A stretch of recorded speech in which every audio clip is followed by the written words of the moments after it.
Olha o teu micro-ondas funcionando. Tá vendo? Amperagem boa. Perfeito.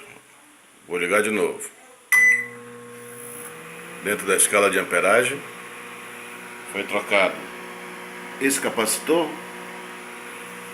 e esse fusível. O fusível foi por causa do capacitor, o defeito foi no capacitor. O fusível estourou por segurança.